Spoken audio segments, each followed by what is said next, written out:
अस्सलामुअलैकुम दोस्तों, मेरा नाम है हसीब शफकत और आप देख रहे हैं हसी टीवी।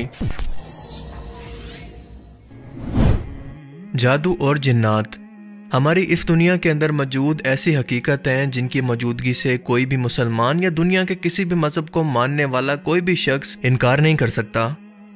कुरान करीम में जादू और जिन्नात का जिक्र कई जगह पर वाज़े तौर पर मौजूद है, ख़ास तौर पर हज़रत सुलेमान अलैहिस्सलाम के जिक्र के वक्त जिन्हें जिन्नात को काबू करने का मौजा अता किया गया था।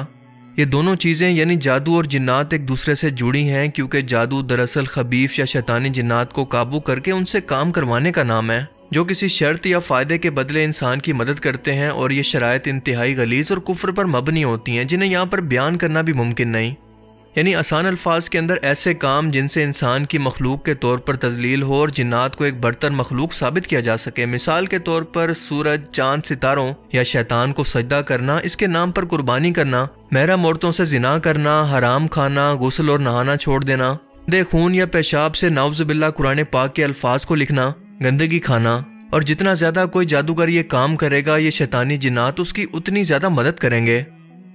और इसका सबूत हमें कुरान पाक के अंदर कुछ इस तरह से मिलता है कि सूरह अश-शूरा के अंदर अल्लाह पाक फरमाता है कि क्या मैं तुम्हें बताऊं कि शैतान किस पर उतरते हैं? वो हर एक झूठे गुनाहगार पर उतरते हैं और इन्हें सुनी सुनाई बातें पहुंचाते हैं और इनमें से अक्सर झूठे हैं। याद रहे कि ये मदद हर जिन्नात नहीं करते, क्योंकि इनके अंदर भी नेक और खबीफ जिन्नात मौजूद हैं, जिनका जिक्र सूरह अज-जिन के अंदर मौजूद है कि इनके अंदर अच्छे जिन्नात भी होते हैं या नेक जिन्नात और शैतानी जिन्नात भी। जादू का लफ्ज़ उर्दू ज़बान के अंदर इस्तेमाल होता है, क्योंकि अरबी ज़बान के अंदर इसके लिए सहर का लफ्ज़ इस्तेमाल किया जाता है, जिसके मानी है हकीकत को फेर देना या धोखा देना, जो कि बस नज़रों का धोखा होता है, क्योंकि हकीकत के अंदर कुछ भी नहीं बदलता, जबकि इसके उल्ट मौजे के अंदर हकीकत को बिल्कुल बदल दिया जाता है। जादू में तावीज़, गुंडों और मखसूस कुफ्रिया कलमात पढ़कर एक ऐसा अमल किया जाता है जिसकी वजह से किसी शख्स का जिस्म, दिलो दिमाग इसे छुए बगैर मुतासिर हो जाते हैं, जिसकी वजह से कोई भी शख्स बीमार हो सकता है, नामर्द बन सकता है, मियाँ बीवी के अंदर जुदाई भी डलवाई जा सकती है और नफरत भी, और यहाँ तक कि इसका कत्ल भी मुमकिन है, क्योंकि डायरेक्टली शैतान तो आपको नुकसान नहीं पहुंचा सकते, बल्कि आपके दिमाग के अंदर सुसाइडल थॉट्स या नाउमीदी पैदा करके खुद आपको आपके कत्ल की तरफ उकसाते हैं। सही हदीस के अंदर आता है कि खुद रसूल पाक सल्लल्लाहु अलैहि वसल्लम पर भी जादू हो गया था, क्योंकि एक यहूदी लुबैद बिन आसम ने रसूलुल्लाह सल्लल्लाहु अलैहि वसल्लम पर बाकायदा तौर पर जादू किया था, जिसका असर कुछ ऐसे हुआ कि जब भी आप सल्लल्लाहु अलैहि वसल्लम सोचते कि मैंने ये काम कर लिया है, लेकिन हकीकत में आपने वो काम नहीं किया होता था। यहाँ तक कि दो फरिश्तों जिब्राइल अलैहिस्सलाम और मिकाईल अलैहिस्सलाम ने आपको आकर बताया कि लुबैद बिन आसम मलून ने कंगे और सर के बालों पर जादू करके इन्हें कुएं के अंदर रखा हुआ था, और इस जादू के असर की वजह से इस कुएं का पानी बिल्कुल मेहंदी के पानी की तरह सुर्ख हो गया था। आप सल्लल्लाहु अलैहि वसल्लम अपने सहाबा के साथ इस कुएं पर गए और इन चीज़ों को निकाल कर ज़मीन के अंदर दफन कर दिया। यहाँ तक कि आप सल्लल्लाहु अलैहि वसल्लम ने इस वाक़े का जिक्र बाकी लोगों से भी ना किया, ताकि ये बाकी लोगों के अंदर गुनाह के तौर पर फैल न सके, यानी लोग एक दूसरे पर जादू करवाने के लिए मोटिवेट ना हो सकें। सही हदीस में हज़रत अबू हुरैरा से मरवी है कि आप सल्लल्लाहु अलैहि वसल्लम ने फरमाया कि 7 हलाक कर देने वाली चीज़ों से बचो, जिनमें से एक है जादू करवाना, क्योंकि ये शिर्क है। जिन्नात की कई इकसाम हैं, जिनमें कई ताकतवर, कई कमज़ोर, कई उड़ने वाले तो कई ज़मीन पर, जबकि कई वीरानों के अंदर जगहों पर रहने वाले हैं, और कुछ ऐसे हैं कि जिन्हें अल्लाह ने शक्लें बदलने तक की सलाहियत दी हुई है। वो सांप, बिच्छू, गधे, घोड़े, कुत्ते और परिंदों तक की शक्ल के अंदर आकर आम इंसानों को नजर आ सकते हैं। ये तब्दीली कैसी होती है, इसका कुरान और हदीस के अंदर कोई जिक्र मौजूद नहीं है, सिवाय इस बात के कि नबी पाक सल्लल्लाहु अलैहि वसल्लम ने फरमाया कि शैतानी जिन्नात हर एक शख्स की शक्ल के अंदर ख्वाब में आ सकते हैं, सिवाय मेरे चेहरा मुबारक के। गलीफ शैतानी जिन्नात हर उस जगह पर पाए जाते हैं जहाँ पर कोई गुनाह और शिर्क हो रहा हो, यहाँ तक कि आपके घर के टॉयलेट के अंदर भी जहाँ पर गंदगी मौजूद हो, तो वहाँ पर ये सबसे ज़्यादा पाए जाते हैं। इसीलिए वहाँ बैठकर नाउमीदी के अंदर रोने से भी मना किया गया है, क्योंकि इस दौरान ये शैतानी जिन्नात आपके जिस्म के अंदर दाखिल हो जाते हैं, या फिर आप ये कह सकते हैं कि उस हालत के अंदर आपके जिस्म की कैफियत या फ्रिक्वेंसी इनके लिए सबसे आइडियल या बेहतरीन होती है, या फिर गुस्से की हालत में या फिर बेहयाई के वक्त ये सबसे ज़्यादा आपके जिस्म पर जल्दी हमला करते हैं और आप पर अटैक करके आपके दिमाग पर काबिज हो जाते हैं। इसके बाद ये आपसे मजीद गुनाह करवा कर आपको इसका आदी बना देते हैं, यहाँ तक कि जब तक आप इन गुनाहों से तौबा ना कर लें। ये वो जादू है जो कि आप अनजाने के अंदर खुद अपने ऊपर करवाते हैं, लेकिन आपको इसकी खबर तक नहीं होती। यानी कि ये वो जादू है जो कि खुद ब खुद हो जाता है, कोई आप पर नहीं करवाता बल्कि आप खुद करते हैं। इस जादू को आसेब का नाम दिया जाता है। ये वो जादू होता है जब आप खुद जिन्नात को खुद पर हमला करने के लिए दावत देते हैं। जब आप शदीद नहुसत का शिकार हो, मुसलसल गुनाहों के अंदर पड़े हों, नमाज, रोज़े, ज़कात, सदका और अल्लाह की इबादत से गाफिल हों और रसूलुल्लाह के फरमान के मुताबिक नमाजें और नफल ना पढ़कर घर को कब्रिस्तान बना देते हैं जहां पर जिंदा लोग नहीं रहते बल्कि मुर्दे रहते हैं। जैसे हर एक बीमारी की अलामात होती हैं, तो बिल्कुल इसी तरह से आसेब की अलामात के अंदर इंसान मुसलसल एक गुनाह करता है और फिर इस गुनाह को खुद को तावीलें देकर जस्टिफाई करता रहता है कि मैंने तो कोई गलत काम नहीं किया। मिसाल के तौर पर कि पहले दिन शराब पी और खुद को तसल्ली दी कि अल्लाह ताला तो बहुत माफ़ करने वाला है, इस गुनाह के बदले में बख्श देगा। आजकल तो सभी पीते हैं, मैंने ये गुनाह कर लिया तो कौन सा बड़ा काम किया। बिल्कुल इसी तरह से कत्ल, बेहयाई, ये सब वो काम है जिनके अंदर आप जिन्नात को दावत देकर खुद को आसेब का शिकार करते हैं। इस टाइम में एक जिन मुसलसल आपके दिमाग पर मुसल्लत हो जाता है जो कि आपके साथ मुसलसल लगा रहता है और ये आपके दिमाग को मुसलसल छेड़छाड़ करता रहता है, उल्टे सीधे मशवरे देकर आपको मजीद गुनाहों पर उकसाता रहता है। और कुरान करीम के अंदर इनके लिए करीन का लफ्ज इस्तेमाल किया गया है।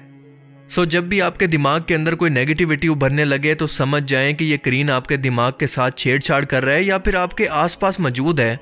और अगर कोई अच्छी सोचें आपके दिमाग में मुसलसल आ रही हैं तो इसका मतलब है कि कोई मालिक यानी कोई फरिश्ता आपके आसपास मौजूद है और आप जानते हैं कि फरिश्ते कभी भी किसी नापाक जगह पर नहीं उतरते।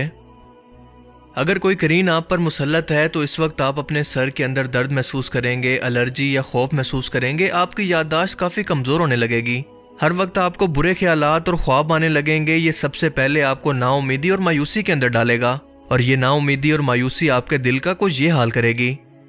सबसे ज़्यादा मायूसी नजूमी या पामिस्ट आपके दिलों के अंदर डालते हैं। अगर वो आपका हाथ देखकर शैतानों की मदद से कुछ पेशन गोई करते हैं तो इसी गम या तकलीफ का सुनकर ही आपकी बाकी जिंदगी मायूसी और नाउमीदी में गुजरकर आप इस दुनिया को छोड़कर चले जाते हैं। इन पेशन गोइयों को सुनकर आप अपनी बाकी जिंदगी को जी नहीं पाएंगे। इसीलिए अल्लाह के रसूल सल्लल्लाहु अलैहि वसल्लम ने हाथ दिखाने वाले यानी नजूमियों, काहिनों, जादूगरों के पास जाने से यूं मना फरमाया कि जो भी शख्स इनके पास गया उसने उस चीज़ का इनकार किया जो कि मोहम्मद सल्लल्लाहु अलैहि वसल्लम पर नाजिल हुई।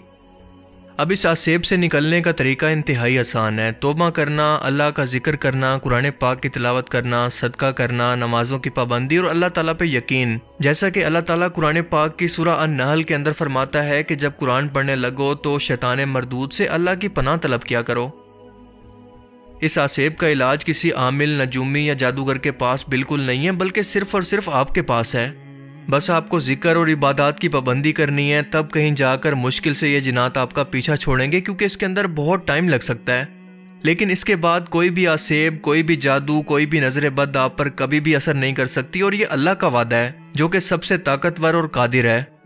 इस सिलसिले में सबसे बेहतरीन दुआ सूरह अल-मोमिनून के अंदर मौजूद है, जिसका तर्जमा है कि ए अल्लाह, मैं शैतान के वसवसों से तेरी पनाह चाहता हूँ और इस बात से भी कि वो मेरे पास आकर मुझे तंग करने के लिए हाजिर हों।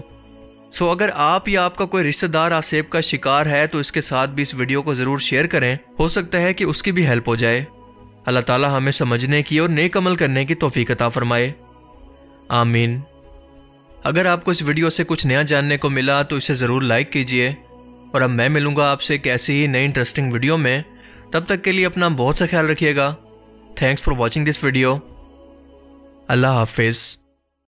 सो ये था मेरा वीडियो का रिएक्शन और आपने सुनाई है जैसे कि जादू टोना जो सब होता है उससे बचने की तरीका भी है, बोला है भैया ने। जादू टोना से अगर बचना चाहते हैं तो नमाज पढ़िए, अल्लाह की इबादत कीजिए, रोज़ा रखिए, ज़कात दीजिए, तो अल्लाह ताला आपका एनी टाइम हिफाजत करते रहेंगे। और आपने तो ये वीडियो देखा ही होगा, बाहर में एक जादूगरनी है जो फोटो देख के भी जादू कर सकता है, सभी के ऊपर कर सकता है, बट जो मोमिन मुसलमान होता है उसके ऊपर जादू करता है तो वो जादू नहीं हो पाता है। क्यों नहीं हो पाता? क्योंकि अल्लाह ताला ने उसके पास हिफाजत करने के लिए फरिश्ते रखे हैं। एनी टाइम अल्लाह पाक उनकी हिफाजत करते हैं, क्योंकि वो 5 वक्त की नमाज पढ़ते हैं, अल्लाह की इबादत करते हैं, रोज़ा रखते हैं, ज़कात देते हैं। और आप क्या करते हैं बताइए? आप तो वही हराम चीज़ें, नाच गाना और अल्लाह जाने आप क्या क्या हराम काम करते हैं। तो हराम जो भी करते हैं आज से छोड़ दीजिए, अल्लाह के पास लौट आइए। अल्लाह ताला आपको बुलाते हैं रोज बुलाते हैं मगर आप नहीं जाना चाहते हैं। किसी के जरिए से आपको बुला रहे हैं, फिर भी आप नहीं जा रहे हैं। तो वीडियो को यहीं पे एंड करते हैं, और वीडियो अगर अच्छा लगे तो like, comment, share and subscribe कर देना मेरे चैनल को। फी अमानिल्लाह।